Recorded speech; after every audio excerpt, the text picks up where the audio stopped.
The Pasha of the week is Shlach, you all know.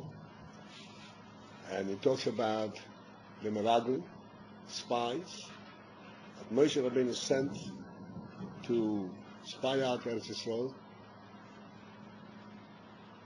And because Yidden asked Moshe to send these Meraglim. And the Meraglim came back, and they reported whatever they reported, but the bottom line is they dissuaded Eden from going there to Israel. They told them it's not, we are not capable of facing these giants, and they created havoc, terrible havoc in the community. What's the havoc? Havoc means distortion, uproar. And even to the extent that people started saying, let us appoint another leader and return to Mitzrayim. This is how this thing developed. As shocking as it may be, I'm going to part a little bit, give them room.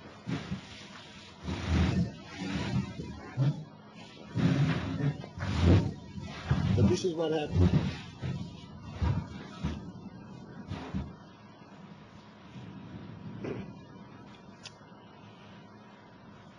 There are many elements in this parsha that I'd like to touch upon, and as I mentioned all the time, that really what we do on Tuesday, we talk about the parsha, but we're trying to find ourselves in the parsha. Because as the Rebbe says, Torah miloshen heiroa. Torah is not meant, does not intend us to tell us stories, historical stories. Everything in the Torah is a heiroa. It's a directive for every individual. And when we are discussing the Pasha, we are discussing ourselves. First we discuss the Pasha and then we say, aha, I see myself in this. That's exactly what I am. Pardon me, let me take one.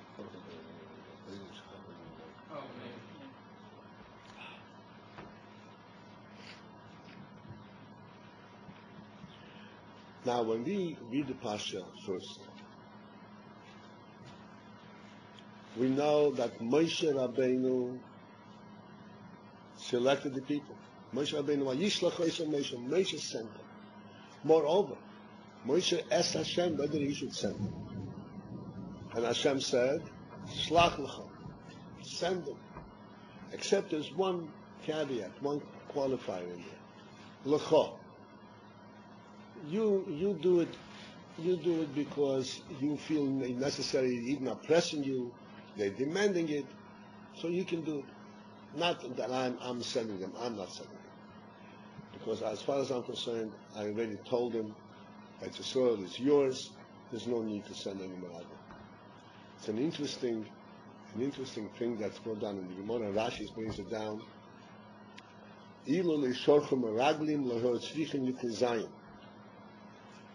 Which means that if Yidden had not sent Meraglim into Israel, they would have entered Israel without firing a single shot, without confrontation, without resistance. They wouldn't need Klizayim, they wouldn't need weapons. Hashem said, I already told them, go and it's yours. They want, so you decided, you are their leader, so you do what they want you to do. You do it. Moshe Rabbeinu said, okay, I'm going to do it. And we have to examine all of this whole discussion. Then Moshe Rabbeinu goes, and he doesn't just pick people. He personally doesn't say to people, okay, whom should we send? Take a vote. Doesn't go like this. Moshe goes and handpicks 12 men. One from each tribe. These are handpicked men that the Torah testifies, assures that these are Kulam Anoshim, Rosh Bnei Yisrael. They're Anoshim, they're men, they're Tzaddikim. Anoshim in the Torah means it's like a title. Kulam Anoshim. Of course they were men, not women. It means Anoshim, men worthy of the title. Rosh Bnei Yisrael, the heads of Bnei Yisrael. These are men that Moshe picked. And Moshe sends them on a mission and gives them precise instructions as to where they should go, how they should traverse the land, and what they should find out, and what they should report on, and everything, all the details.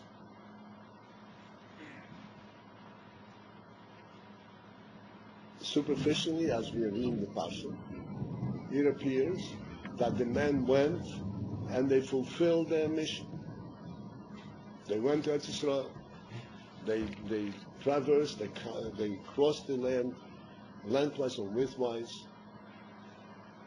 Moshe Rabbeinu says, "V'yischazaktem u'kachtem eprihorz." Chazaktem, you should be very especially diligent, which needs a special impetus, a special strength of character to try and bring some fruit back, so we'll be able to see what the fruit looks like. Moshe Rabbeinu, in other words, says this is not going to be an easy task.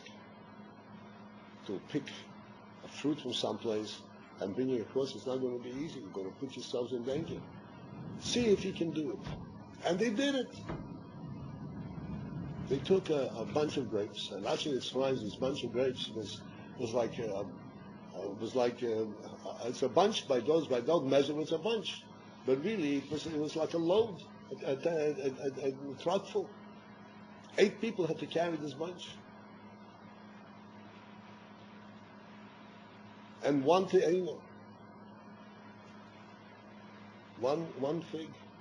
and one remain, one pomegranate. Who carries one pomegranate today? This was a pomegranate. This was something you needed to carry. You know, put on your shoulder and carry. Not something you put in your pocket. And they did it, and they brought back, and they said, the land is wonderful.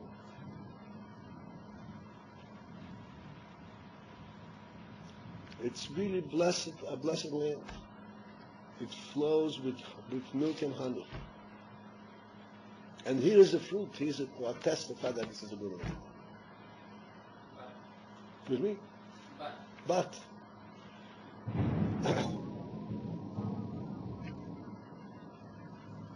Moshe Rabbeinu asked them, in fact, they should come back and say, what kind of people are they? Are they strong? Are the cities fortified? They came back and they said, they're powerful and the cities are fortified. Everything is fine. Why should they lie? Moshe Rabbeinu told them they should report, and they came to report.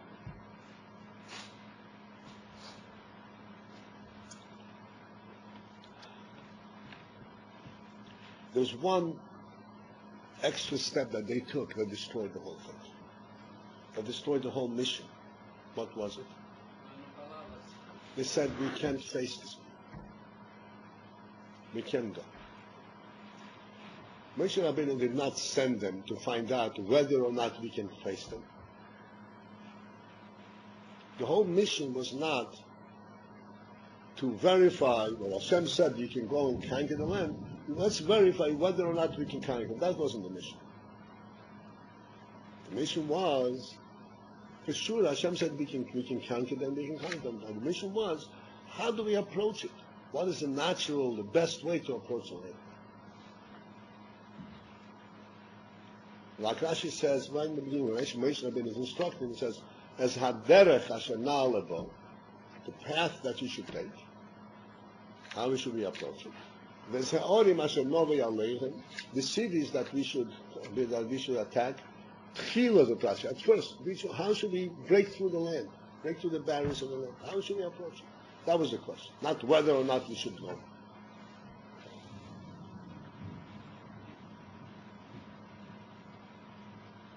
Had they stuck, so to speak, to their mission, nothing would have happened. No negativity. They reported the way it is, but, so therefore we know that we have to strategize. And strategize means we have to make a plan how we're going to approach these giants, but we're going. They came back and said, the people are strong, and we cannot possibly conquer them. This was not the question.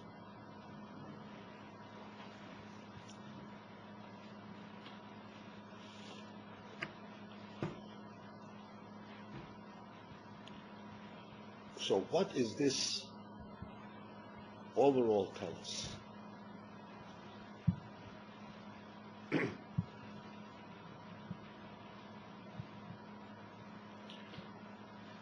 It tells us that really Hashem said, you can go, you don't have to prepare anything. Nevertheless, Yidden wanted to know from a natural, worldly perspective, how do we do it more on a natural level? Hashem said, okay, that's fine, that's an acceptable approach.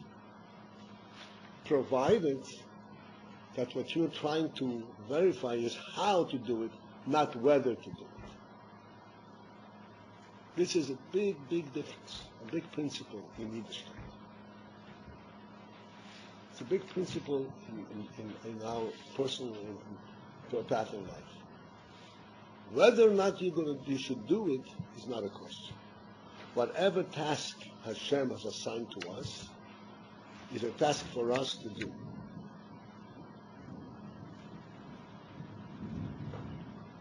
You could approach it like Hashem said. You shouldn't be worried at all, like in time of the Meraglim. You should just go, and like I said, you wouldn't be confronted. Or you can approach it from a natural perspective, feel more confident about your approach, know how you can. But to allow the fear and the concern to interfere, to disturb what you're going to do, that is not part of the mission that Moshe sent him, and this is not part of our way of life.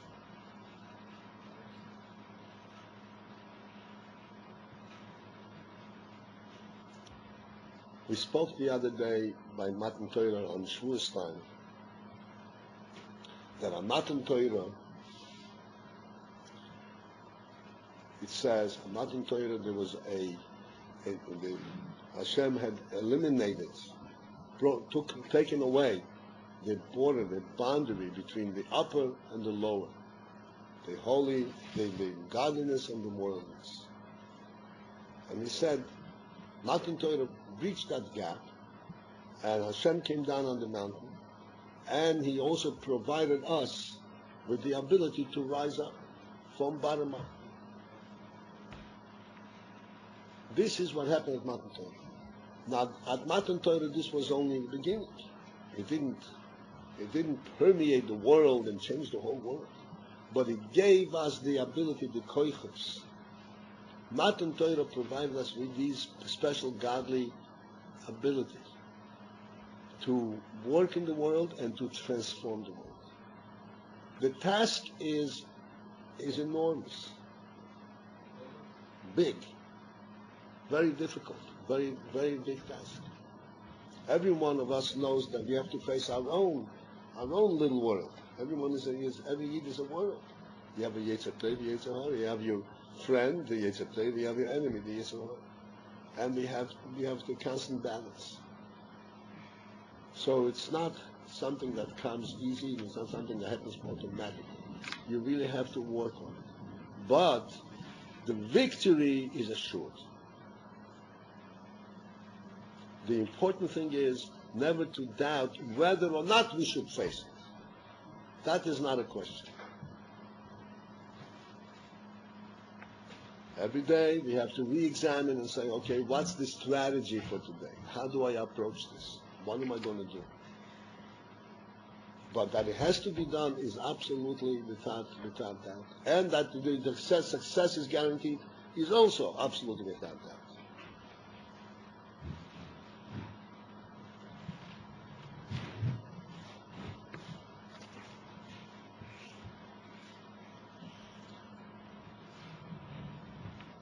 You know that there were 12 men that were sent on this mission. 10 men had actually failed in the challenge. failed in the mission. And two, resisted. They stood up. Yeshua and Caleb, these are the two that stood up steadfast. It's interesting. Caleb and Yeshua, even though they both stood up, stood at Moshe and stood up to the Meraglim and so forth, but there's a difference between the two of them. Even though that ultimately Yeshua took over from Moshe Rabbeinu and he had the Ruach of Moshe, he led the Eden into Eretz Yisrael. But nevertheless, in today's Parsha, there surfaces a very special quality in Caleb, which even surpasses that of Yeshua.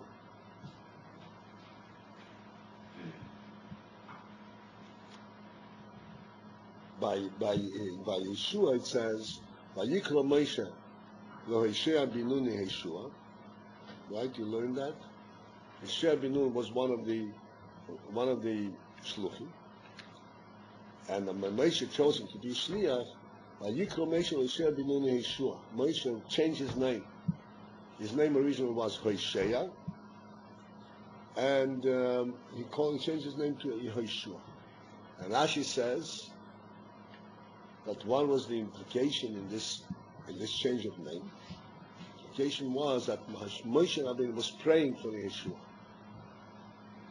He was praying for him. What was he praying? Ka Hashem Yeshiachu, he should save you and help you. Ma'atzas Meraglim, he should protect you against the idea of the Meraglim. In other words, Yeshua needed a special prayer, and Moshe Rabbeinu was concerned that he should not fall under the pressure. And Moshe Rabbeinu prayed for him. Moshe Rabbeinu did not pray for Caleb. Caleb went on his own. But Caleb recognized the danger. As they were going up, he saw what was in the mind of the Meraglim. And he was also scared that he would be swayed.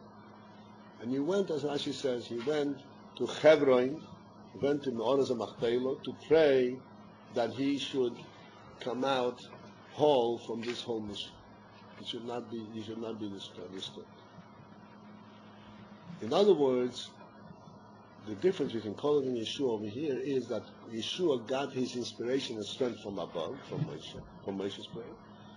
Caleb got his inspiration on his own effort, on his own accord.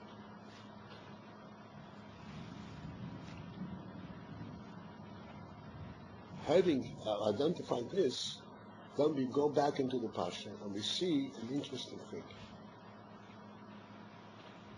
When the Meraglim came back and they started agitating against Moshe,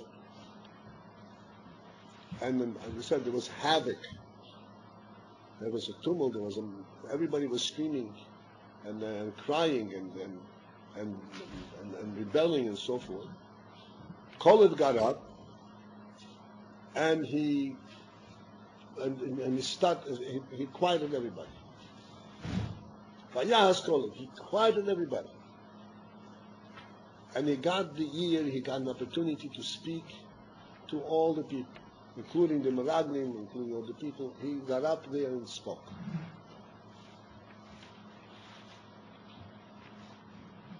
And what did he say? He said phenomenal things. He said, Moshe Rabbeinu, you're arguing with Moshe. Moshe is this man who did all these various things for us. And finally he concluded and said, you're afraid of these people? What does Rashi say on Olei Nala? Anybody remember? And Caleb said, we have to follow what Moshe Rabbeinu says. And if Moshe says, make a ladder to climb up to the sky, that's what we are going to do, and that's what we're going to be successful in.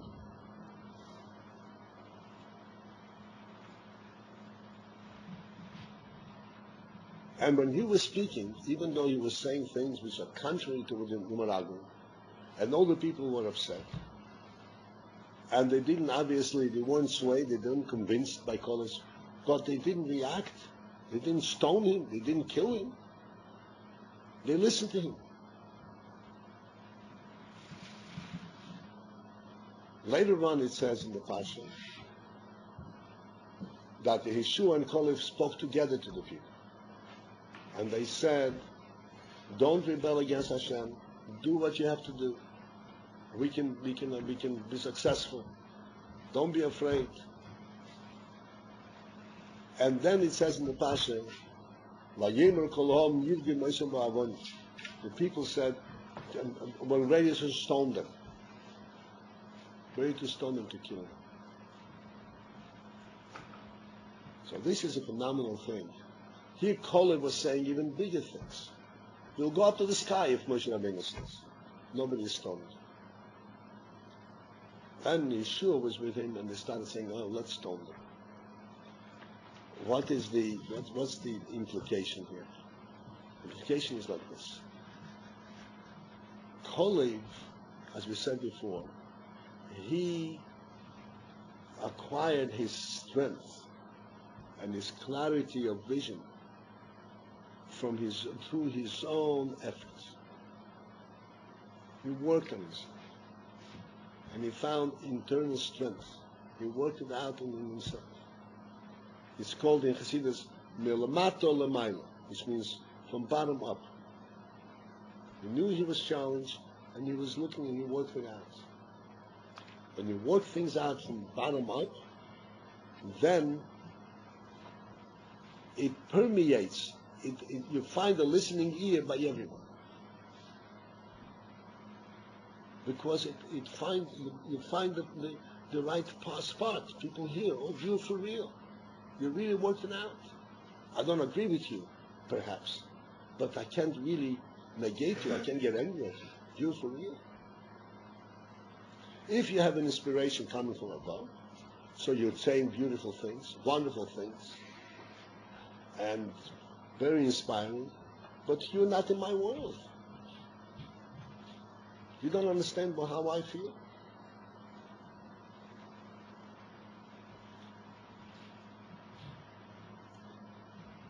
So this is another aspect that we see in this parsha. And one more point, and then we'll put everything together. The whole parsha, the Rebbe always points out that the name of a parsha is representative of all the content of the parsha. It's a name.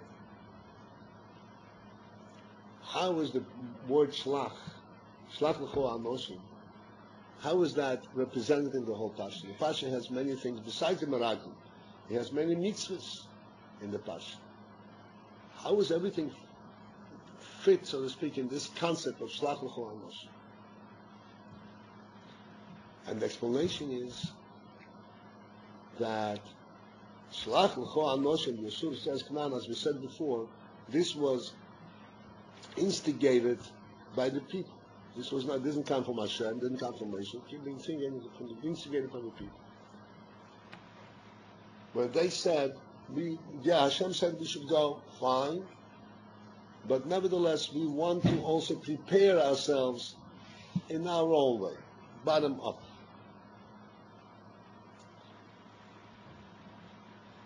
And the entire parsha is called Shlach, including all the mitzvahs in this parsha, which is to tell us that in fact there is an element. Even though Hashem gives us blessing, Hashem gave us all kinds of qualities that Hashem blesses with, we have to know that nothing comes gratis. You know what gratis means? Gratis means free, without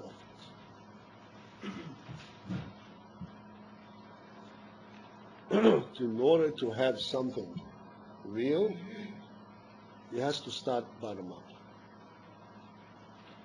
You have to confront the natural state of things, and see how you can work through the natural world and achieve your aim, achieve your goal.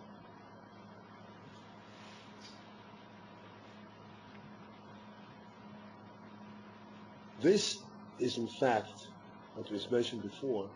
This is what actually was started out at Matan Torah. At Matan Torah, as you remember, we said, El Yonim Yedel Lamata, the upper world can come down below, and the lower can rise upwards.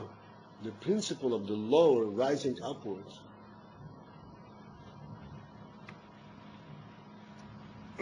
one may ask, if the upper is coming down below, so why does the lower have to rise upwards? We have everything we need over here, right? It came down, Hashem came down, and we have it. Why do you need to rise upwards? And the explanation is, that which Hashem came down below, this is only to inspire us and to encourage us. But really, ultimately, it has to be worked out from below with our own seichel, with our own intellect. We have to work through our own intellect. We have to work through our own emotion. And we have to train our own machshava, their thought, speech, and deed. We have to work on that. Hashem gives us all the koiches, all the blessing and inspiration to do it. But we have to work on ourselves. This is how we raise the bottom upwards.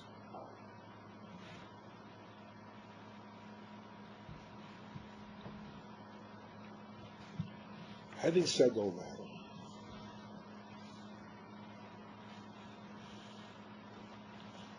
I'm going to come back and speak about ourselves.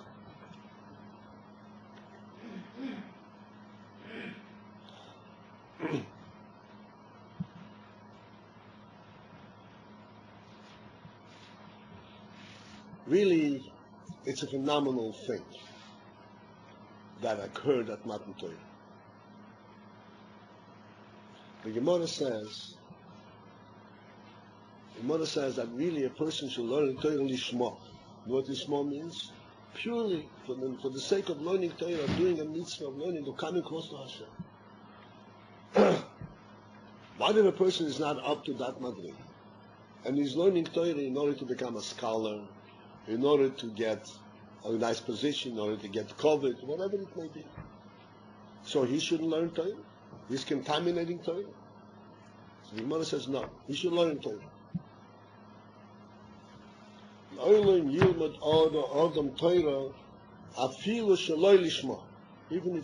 if he has ulterior motives in learning Torah. Why? The Gemara says not because learning Torah Lishma is such a beautiful thing, but because mitoich shaloi lishma bo lishma. Through shaloi lishma he will come lishma. Why? How's he going to come lishma? He's learning Torah. He's constantly building himself up. Every time he learns another blood Gemara, says, "Oh, I got another blood Gemara in my pocket." So how's it come shaloi lishma bo lishma? And the answer is that in this Torah is contained, the Gemara says, Hamoir Shabo, the Moir, I'll explain what Moir is. I'm missing you for a moment. Hamoir Shabo Machzira Lemutov.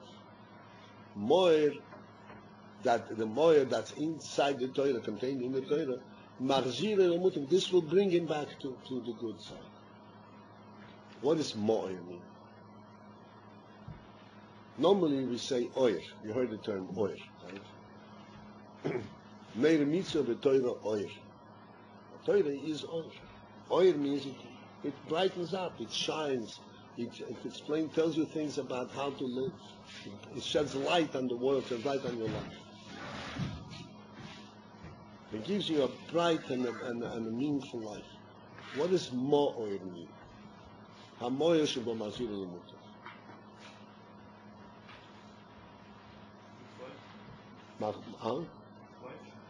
No, I'm explaining. Yeah, it's a rhetorical question. Hamoyer shebo mazir lemutov. What is that referred to? Hamoyer shebo.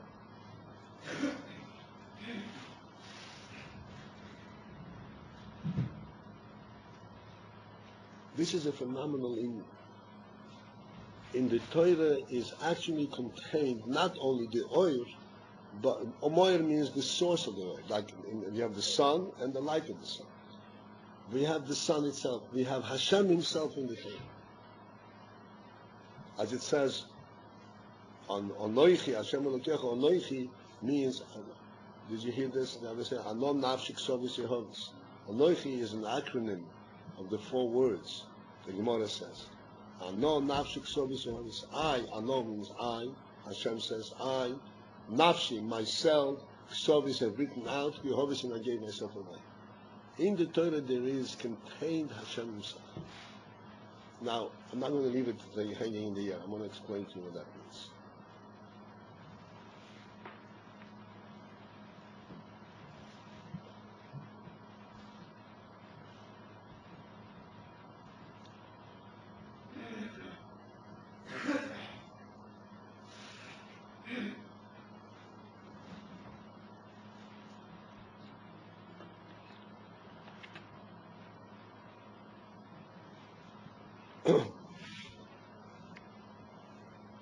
When we learn Torah, the experience of learning Torah is different than the experience of learning anything else. When you pick up a book, whatever it is, mathematics, science, whatever it is, you pick up a book and you study it. You are studying what's written in the book, but you're studying it on your own, with your own intellect, trying to figure out what it says. And the extent to which you understand it, that's the extent to which you've learned.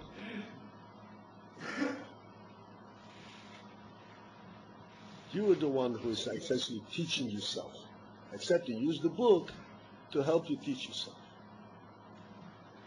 In Torah, it's a different experience, a different phenomenon. When we learn Torah, we have a teacher all the time. There is nothing in the Torah that we can learn, so to speak, on our own, because it's a godly word, it's a godly teaching, godly wisdom.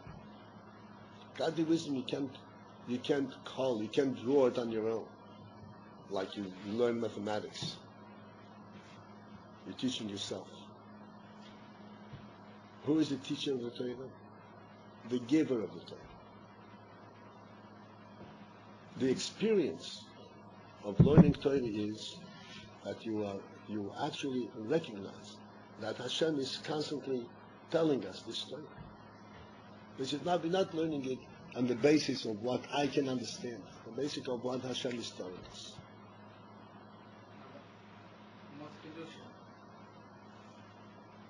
Chidushim is the very same thing. Chidushim is Hashem is alerting you to see something that was not yet written. But never it is all Chidushim in Torah. All Chidushim in Torah is all not information. All Chidushim in Torah are based on the principles of how you need to be mechalish in Torah. Otherwise, it's not a Chidush. Otherwise, it's called a real Chidush. It's a creation. It's not part of Torah altogether. Chidushim in Torah is also part of Torah. When we learn Torah, you may not fully recognize it, but this is in fact the experience of learning Torah. When one learns Torah, he senses that this is being taught to me. I'm not learning it. I'm not teaching it to myself. And then there is the reciprocal, the response phenomenon. I spoke about it in class yesterday.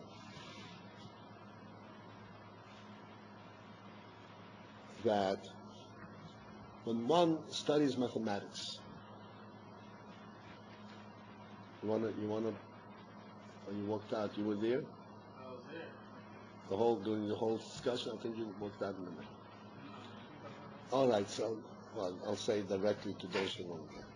When one studies mathematics, let's say a big mathematician, a professor of mathematics, how did he start his career? He started learning 2 times 2 equals to 4, all of us mortals, right? the simple things. It's called the multiplication table. And then he went from pre-1A to grade 1 and grade 2 and to high school and to college and then to university, and then he went to higher mathematics, to calculus, whatever, quantum mathematics, until he really mastered this whole field of mathematics.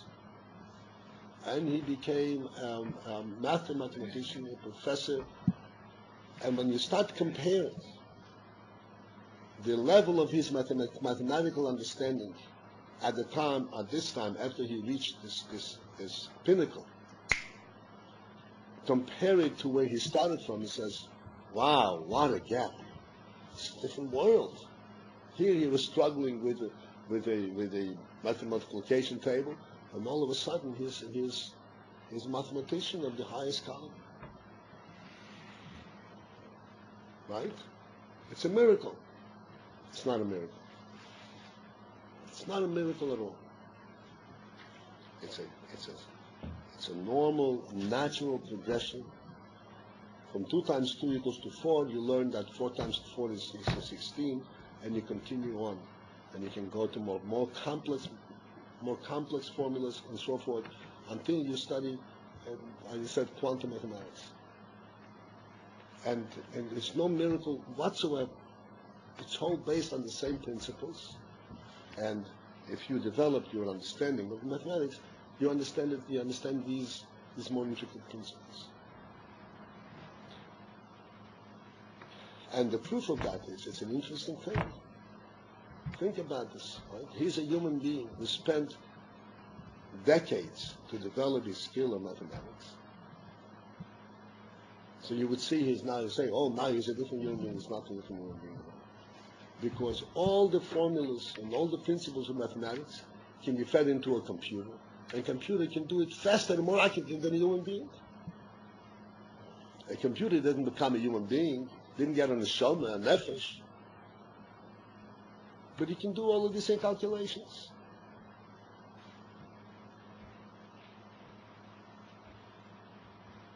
Now you take a young man, like all of us over here. You sit down and learn a Shikha Gemara. You start learning Chumash. You learn all of this. Start learning all of this. And from the alabes,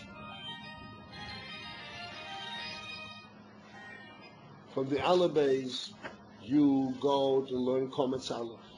From the Kometz Aleph, you go and learn Daven, to say the words. From the words you learn to translate the words. From the words, then you start learning Chumash. And you start learning the Inyanim that says in the Chumash. And you start thinking and understanding them. And you learn, Bereishis bara Elokim es hashamayim v'es ha'oretz. Hashem created the heavens and the earth. You learn Hashem created the heavens and the earth. And you think about this. And you say, oh yeah, makes sense. Hashem created the heavens and the earth.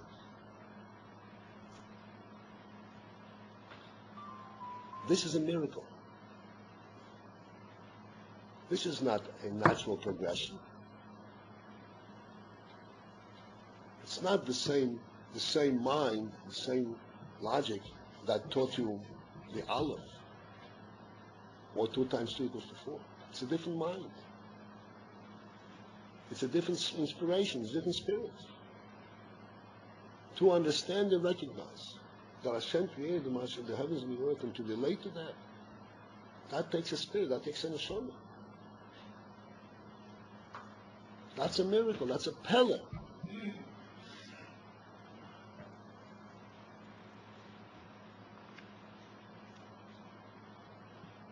There was once, I remember, I can't place it exactly in which years, in the 60s. And every year that I said to you is meaningless, because it was all before you were even contemplating coming to the world. So, in the 1960s, approximately, there was a big scientific contest amongst various universities. A mathematics contest, I don't remember which one. A contest on the secular studies area. And some students of the Yeshiva University were on top, did very well in this contest. And they were written up with great plaudits in the Jewish press, not in the paper Jewish press, in the Jewish press in general. I don't know where. It was, they were applauded. Oh, what an accomplishment! Big things and so on. And the Rebbe then spoke by the Fabrengen. The Rebbe said, "You make a fuss about success in studying mathematics or science at the next level. A young boy who learns a Shtickle Gemara and understands Shtickle Gemara, he's so much superior to all that study. He's so infinitely greater than all that accomplishment." So at the time, I was still quite young, or the Rebbe says that, still you say greater. Well, okay, it's greater because it's holy and so forth. But no, that's not because it's holy. Because it's truly a much greater accomplishment. Because this truly opened up a new perspective on life, on the world. It elevated, it's tachtoinim, yalu lamayla. It's the Lord world rising upwards. It's the real thing. It's recognizing God in the physical world, in your own mind. This is a miracle. This is a Dovashel Pella. It's greater than the great mathematician accomplishing his big theories.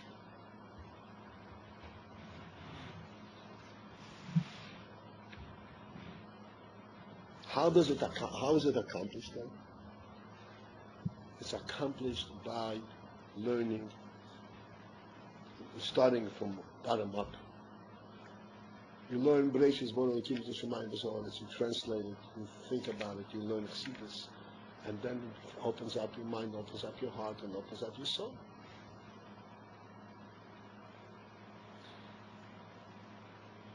In every word of Torah, every word of davening, every activity that we do in Torah and mitzvahs, it is not just a flat activity as you see it. Okay, I put on the tefillin, it's called I wrap the straps. This is not wrapping the straps. Something really, real godly is happening. Some instances we recognize it immediately. Some instances recognize it after a delay of time. But there's absolutely no question that if we continue to pursue our path, we pursue the path of Torah, we daven with the recheretz, we daven with the proper diligence and the proper dedication, with the proper respect, with the proper attention to correct the pronunciation of the words, and sometimes I even sneak in and take a look, what is the meaning of this word? It's also not the word stuff. And ultimately we should learn the meaning of the words of God, and we should pay attention to it. It seems like a simple thing, right? Any kid can do it. Any kid can do it, and any kid has the key to opening up his mind and his soul. This is the key.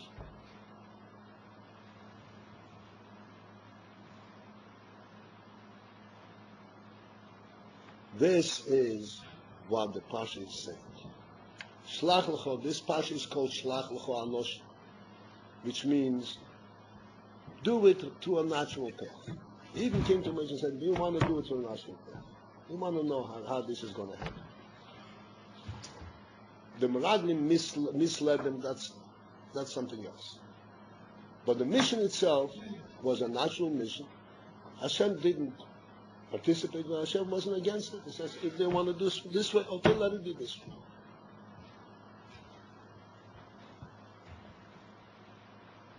Let us go to the natural path. But as we are going to the natural path, We have to understand. This natural path is breaking through the barriers of the natural mind, of the perception, of the worldly perception, and we recognize slowly but surely. We recognize, yes, indeed, there's a life within us. There is a perception and concept that I have that I couldn't believe that I could possibly ever conceptualize, and I have it. And there is a life in the world itself. The world is alive. This is a real world. This is a godly world. This comes slowly, but regularly. If we pursue the path, we are bound to succeed. This is what Hashem assures us. If we pursue the path, we are assured of success.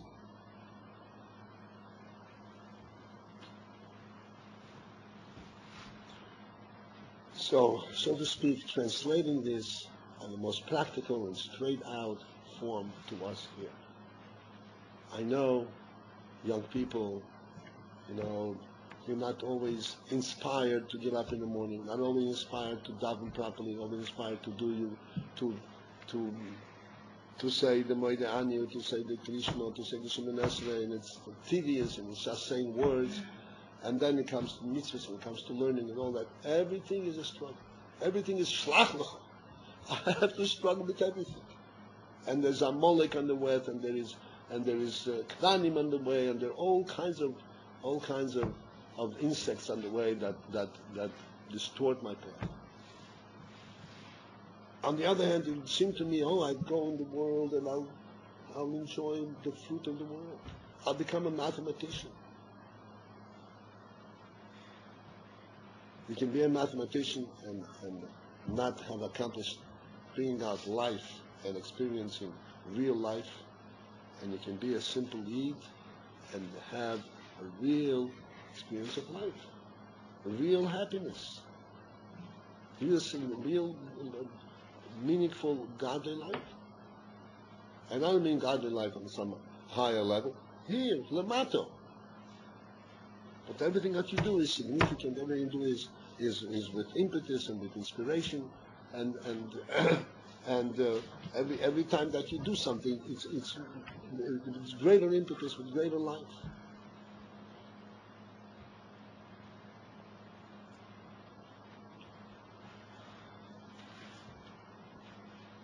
And thus, I'd like to encourage you, if you need encouragement. It says, the Gemara says, a mezarzin ela mezurozin, that you encourage those who are already encouraged.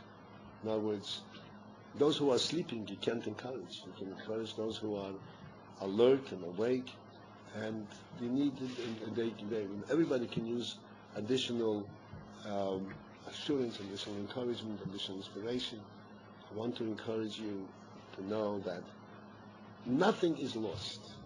Not a single effort in Torah goes to naught. You learn it one time, and I don't see what it means, I don't see the significance of this. You learn it the 10th time, and all of a sudden it starts, that's what it is. Wow, it's wonderful. Because in fact, to bring light to the physical world is not that simple. But it's there. And it's contained in the Torah. And it's contained in our hearts and contained in our minds. Since Matan Torah, since the beginning, when Hashem gave us the Torah, Hashem came down and He gives us all the brachas and all encouragement and all the inspiration. That He did already, to the fullest. But from then on, the second part of this deal, that Tachtonim Yala L'Maylo, is still in process, still in progress. This has to be accomplished by every individual.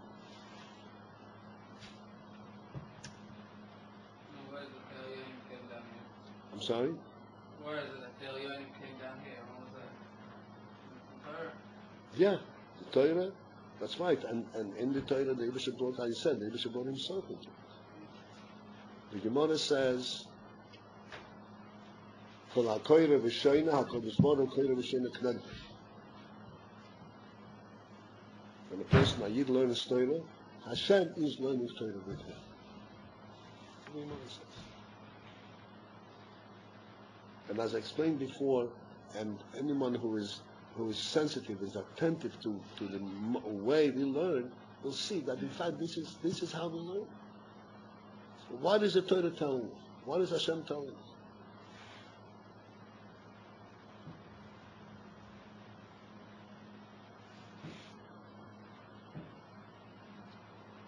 I mentioned one time in this session about the Targum. There's a Targum Yerushalmi, Targum Yonason, in addition to Targum Unkelos. You know, Targum is a translation, the Aramaic translation of the Chumash. There's Targum Unkelos, which we all say, meaning that is usually said. Not everybody is able to be mad and said in the Targum, but this is the meaning of.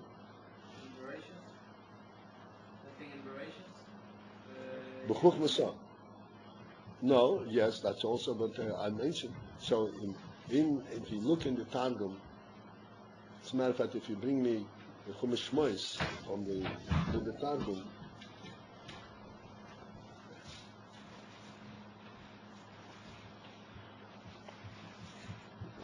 well, we have it, so oh, but there's no Targum. No. No, there's only one place. You have it? No, we have a Chumash, but not. This is not.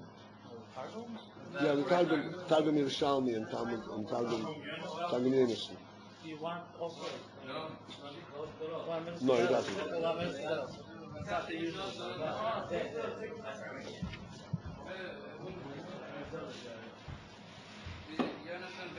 Yeah, okay.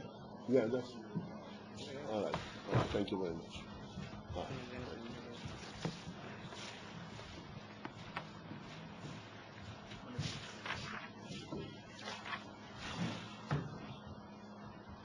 Okay. I want you to observe something.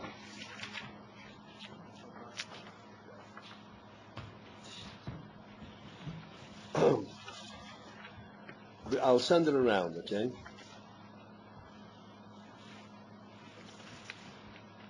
In every one of these are Asar Zadibris. Asar Zadibris, the 10 Commandments. In every one of these Asar Zadibris, the Targum introduces it this way.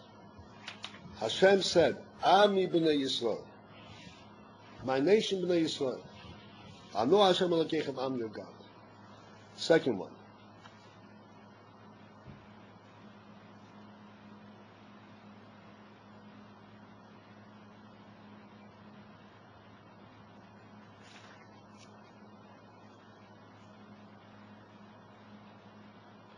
Ami b'nei Yisrael, lo yav l'cho Elohim acharem b'am b'mi.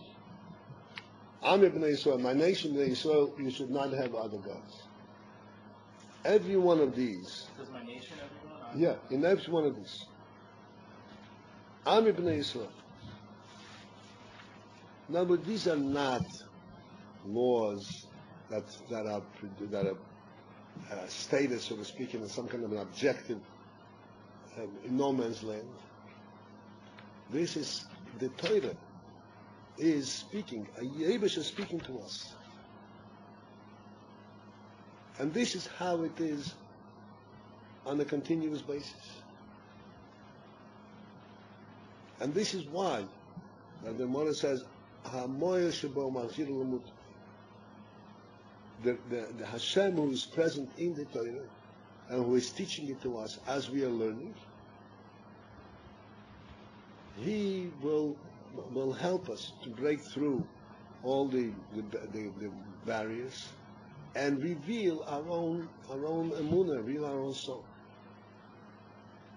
And as I said, when a child learns Reishis, Bor Elokim is Hashemayim v'Ha'aretz, And he realizes, yes, indeed, it makes sense. Basically, this is a new person. This is not the same person that started in Cheder. This is a person who acquired profound wisdom.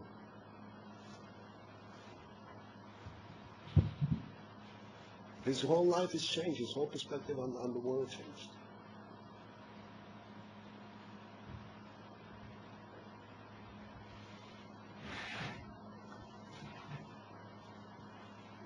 We have to know that we do have what's called the left side. We have our challenges. We have our Yetzer Hara. But you have to understand this is part of the challenge. This is not us. Us are the people that Hashem is speaking to in Aseret HaDibros. Ami B'nai Yisrael. This is who we are. And any challenge, internal challenge, this is not us. This is a challenge that we have to break through, because it has to be Shlach l'chol anoshim. It has to be milmato l'mayla. It has to go through bottom up. But if we stand up to the challenge, success is absolutely guaranteed. And then we're truly elevated, truly live like a human being, begin to breathe really fresh air. And life assumes a completely different meaning. In certain terms that I say, it becomes life instead of existence. You know the difference between life and existence? The table also exists, but it doesn't live.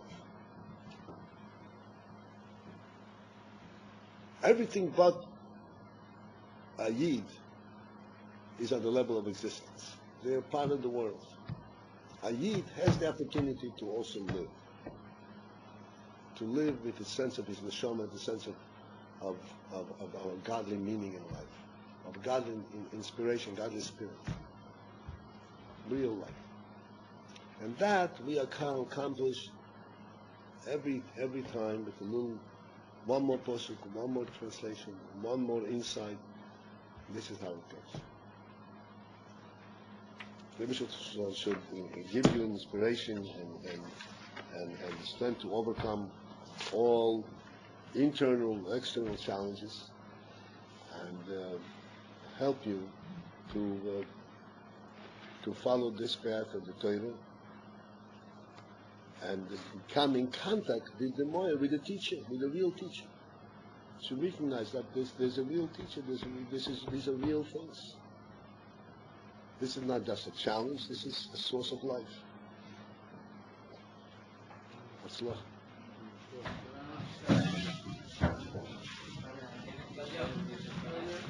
Yes, sir.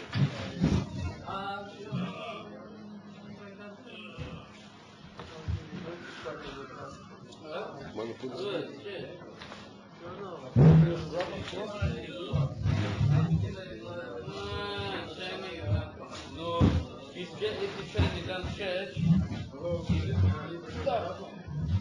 Проблема.